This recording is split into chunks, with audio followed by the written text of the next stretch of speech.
नमस्कार। Astro only पर आप सभी का स्वागत है।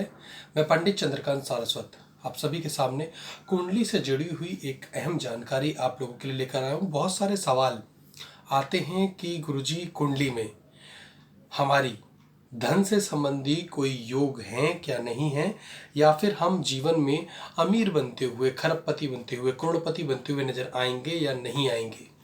ऐसे सवाल अक्सर आते रहते हैं। युवा लोगों के तो ऐसे सवाल हमेशा होते हैं। जब भी कोई कुंडली दिखवाने आता है तो वो ये सवाल जरूर पूछता है कि जीवन में हमारे धन के कैसे योग हैं।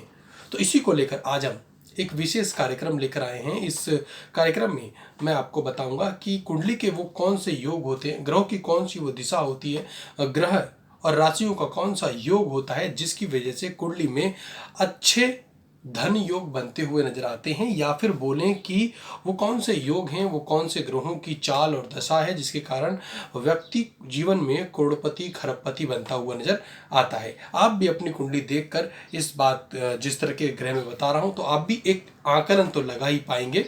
अन्यथा पूरी कुंडली का विश्लेषण आपको एस्ट्रो ओनली के प्रसिद्ध ज्योतिषाचार्यों से जरूर करा लेना चाहिए।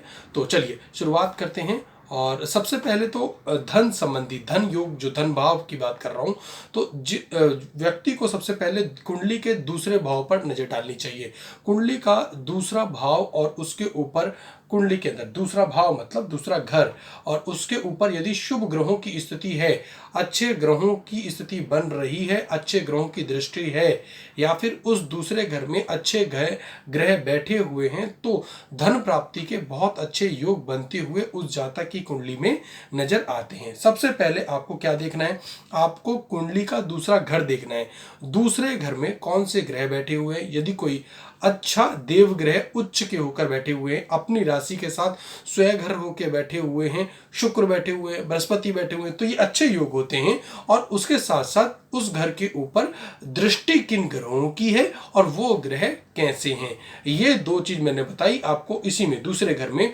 तो यदि कुंडली में दूसरे घर में, जैसे कि मान लीजिए शुक्र बैठे हुए हैं, उच्च के होकर बैठे हुए हैं, स्वयं घर ही बैठे हुए हैं, वृष राशि के साथ बैठे हुए हैं, तो ये एक अच्छा योग है। और उसके साथ साथ उसके ऊपर दृष्टि देखें तो शुक्र के ऊपर मित्र ग्रहों की यदि दृष्टि है तो बोला जा सकता है कि अच्छे योग बन रहे हैं। व्यक्ति निश्चित रूप से जीवन में धन योग, धन प्राप्त करता हुआ और अच्छा खासा धन अर्जित करता हुआ नजर आ सकता है। तो दूसरे घर के ऊपर नजर बनानी है। उसके साथ साथ यदि किसी व्यक्ति की कुंडली में दूसरे भाव में बुध हो और उसके ऊपर चंद्रमा की दृष्टि हो, ऐसी स्थिति में बोला जाता है कि वह व्यक्ति बहुत कठिन परिश्रम करके ही धन प्राप्त करता हुआ नजर आता है। तो दूसरे भाव में बुध हो और उसके ऊपर चंद्रमा की दृष्टि हो तो वह व्यक्ति संघर्ष करता है। ऐसा कुछ एस्ट्रोलॉजर बोलते हैं कि वो जातक हमेशा गरीब रहता है, नहीं। हाँ, उसको यदि दूसरे घर में बुध बैठे हुए हैं कुंडली के और उस घर के ऊपर चंद्रमा की दृष्टि है या फिर चंद्रमा की युति है। और एक चीज और ध्यान दीजिएगा, बुध यदि कुंडली में आप देखें तो ऐसा 90% होता है कि बुध कभी भी कुंडली में अकेले नहीं बैठे हुए होते।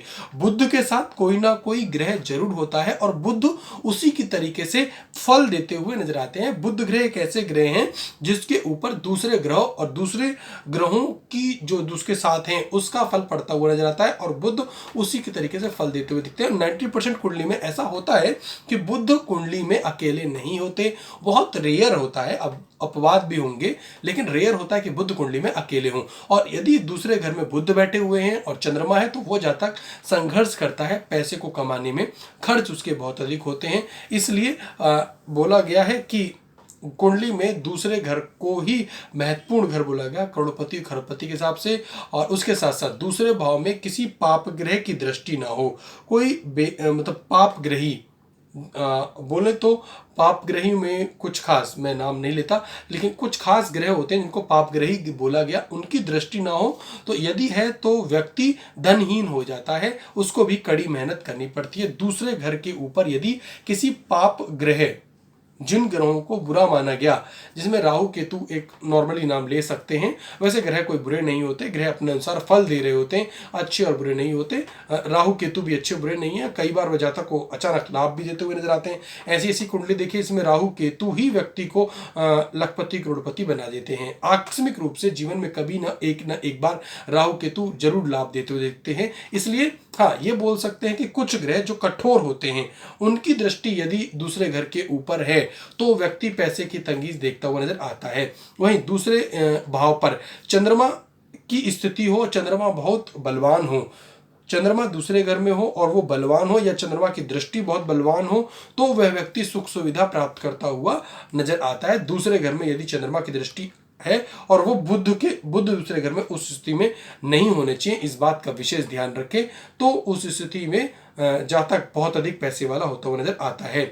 और वही दूसरी बात, एक चीज और बोली गई कि कुंडली के द्वितीय भाव में चंद्रमा स्थित हो और उस पर नीच के बुध की दृष्टि लग जाए तो इससे भी धन खत्म होता हुआ नजर आता है।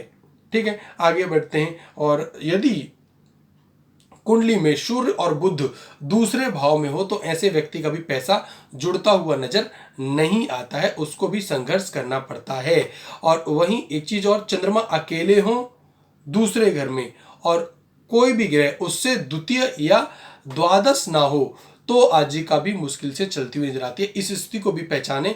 यदि कुंडली में चंद्रमा अकेला हो और कोई भी ग्रह, यदि कुंडली के उस भाग में, दूसरे भाव में चंद्रमा अकेले हो और उसमें द्वितीय या द्वादश भाव में कोई ग्रह ना हो तो भी संघर्ष का सामना करना पड़ता है। तो अब ऐसे में सवाल आता है कि वो कौन से योग हो सकते हैं जो कि, और दूसरे जो कि व्यक्ति को धनवान बनाते हैं। तो हमने एक बताया, दूसरा ग्रह धनवान चीज़ों को लेकर बहुत इंपॉर्टेंट होता है, दूसरे घर को देखा जाता है, दूसरा घर एक इंपॉर्टेंट होता है। और उसी आधार पर यदि शुभ ग्रहों की दृष्टि, जैसे कि शुक्र बहुत शुभ ग्रह हैं, उनकी दृष्टि हो और वो बैठे हुए हों, अच्छे उच्च के होकर बैठे हुए हों, तो जातक अच्छा खासा पैसा जोड़ता हुआ नजर आता है कुंडली में। और उसके साथ साथ यदि हम देखें तो यदि कुंडली के दूसरे भाव के अलावा कुंडली में बुध, बृहस्पति और शनि की स्थिति भी मजबूत है और वो केंद्र के स्थानों पर बैठे हुए हैं, बुध, बृहस्पति और शनि, ये तीनों ग्रह भी उच्च होकर या फिर मित्र होकर केंद्र के स्थानों पर बैठे हुए हैं। केंद्र में एक अपना 10वां स्थान भी आएगा, तो अगर उस जगह बैठे हुए हैं, स्थिति सही है, बुध, बृहस्पति या शनि बैठे हुए हैं, तो उस स्थिति में भी धनवान बनने के योग, अमीर आदमी बनता हुआ नजर आता है। दूसरा स्थान जो कुंडली का दूसरा भाव है वो सबसे महत्वपूर्ण होता है। इसके अलावा शनि, बोला गया कि बृहस्पति की महादशा आने से भी कई बार व्यक्ति संघर्ष करता हुआ नजर आता है, लेकिन उस स्थिति में भी देखना ये होता है कि बृहस्पति कहाँ बैठे हुए हैं। कई किताबों में ऐसा लिखा गया है कि कुंडली में बृहस्पति की महादशा आने से भी गरीबी आती हुई नजर आती है और उस स्थिति से बचने के लिए शनि और बृहस्पति को मजबूत करना चाहिए। बृहस्पति और शनि ये दोनों, बुध व्यापार से संबंधी, बुद्धि से संबंधी काम करते हुए नजर आते हैं। बुध यदि दूसरे घर में सही बैठे हों तो व्यक्ति के पास अच्छा खासा पैसा होता है, और उसके अलावा 10वें घर में बैठे हों तो बहुत अच्छा पैसा आता हुआ बुध की वजह से नजर आता है। लेकिन बुध बहुत रेयर होता है कि कुंडली में अकेले बैठे होते हैं, उनके साथ युति होती है, किसी न किसी ग्रह की ग्रह स्थित होता है और वह उसके अनुसार फल देते हुए नजर आ रहे होते हैं। लेकिन वहीं कुंडली में 11वें स्थान या 10वें स्थान जो अपना घर होता है, जो भाव होता है, दोनों धन से संबंधी और एक व्यापार से संबंधी, एक रोजगार से संबंधी, तो उस स्थिति में भी अगर शुभ ग्रह बैठे हुए हैं, बृहस्पति बैठे हुए हैं और उच्च के होकर बैठे हुए हैं और महादशा नहीं चल रही है बृहस्पति की, तो उस समय भी वो लाभ प्रदान करते हुए नजर आते हैं। इसके साथ साथ शनि का हमने बताया, शनि भी यदि उच्च के होकर, स्वयंगरी होकर बैठे हुए हैं, कई बार तो देखने में आया कि दूसरे घर में बैठकर भी शनि जातक को बहुत अधिक लाभ प्रदान करते हुए नजर आते हैं। कई बार 10वें घर में बैठकर भी शनि अचानक उस जातक को बहुत बड़ा व्यवसायी बना देते हैं, बहुत बड़ा बिजनेसमैन बना देते हैं, तो उस स्थिति में भी होता है। और लेकिन कुंडली में बुध, शुक्र, इन दो ग्रहों के अलावा बृहस्पति और शनि, इनकी स्थिति पर नजर जरूर डालें और उनको स्ट्रॉन्ग करने का प्रयास जरूर किया करें। और हमने बताया कुंडली के धनवान बनने के लिए दूसरा घर बहुत इंपॉर्टेंट होता है, उसके अलावा 10वां और 11वां घर जरूर देखना चाहिए। दूसरे घर पे की स्थिति अच्छी होनी चाहिए, इसके अलावा 10वें और 11वें घर में भी और शुभ ग्रहों की दृष्टि होनी चाहिए। और शुभ ग्रहों की दृष्टि के अलावा उनके ऊपर जो उनके अंदर, उन ग्रहों के अंदर जो उनके उसमें जो राशियां हैं दूसरे घर में, 10वें घर में और 11वें घर में, उनके स्वामी कहां पर बैठे हुए हैं, किस स्थिति में बैठे हुए हैं, इस बात का भी ध्यान रखना होता है। योग की बात करें, कौन से योग होते हैं, दूसरा बताया हमने, दूसरे घर में शुक्र की स्थिति है, शुक्र उच्च के ऊपर बैठे हुए हैं, शनि भी कई बार उच्च के ऊपर बैठे हुए हों और उस घर में जो राशि है उसका स्वामी भी अच्छी स्थिति में हो और दूसरे घर के ऊपर दृष्टि भी अच्छी हो रही हो, तो भी यह करोड़पति और बिजनेस बहुत बड़ा बिजनेसमैन जातक बनता हुआ नजर आता है। इस तरीके से हमने आपको बताया दूसरा घर जरूर देखें, 10वां घर देखें और 11वां घर देखें। ये 3 घर बताए हैं। केंद्र में 10वां घर बहुत इंपॉर्टेंट होता है और एक दूसरा घर बहुत इंपॉर्टेंट होता है ये धन योग के लिए। आगे अपने आने वाले एक वीडियो में बताएंगे कि अच्छा विवाह, और उसके बाद हम बताएंगे कि अच्छी सास किन किन जातकों को मिल सकती है और अच्छी सास मिलने के कौन कौन से योग होते हैं, जो कि आप कुंडली में देखकर, अपनी कुंडली को देखकर आप जान पाएंगे। और एस्ट्रो ओनली के इस YouTube चैनल को सब्सक्राइब जरूर करें, हमारे वीडियो को शेयर करें, कमेंट जरूर करें, अपनी कुंडली की डिटेल्स भेजें। कुछ लक्की लोगों की हम कुंडली देखकर जरूर बताएंगे, उसका आकलन करके बताएंगे और भी दूसरे वीडियो आप तक लेकर आते रहेंगे। और हमारे एस्ट्रोलॉजर से बात करने के लिए आप बहुत जल्द अपनी मोबाइल ऐप लॉन्च कर रहे हैं, जिसके ऊपर देश के विख्यात एस्ट्रोलॉजर्स आपको उपलब्ध होंगे, जिनसे आप अपने जीवन की समस्याएं बहुत ही सस्ती कीमत पर बात कर पाया करेंगे। एस्ट्रो ओनली के साथ जुड़े रहे। मैं पंडित चंद्रकांत सरस्वत आप सभी का स्वागत करता हूं।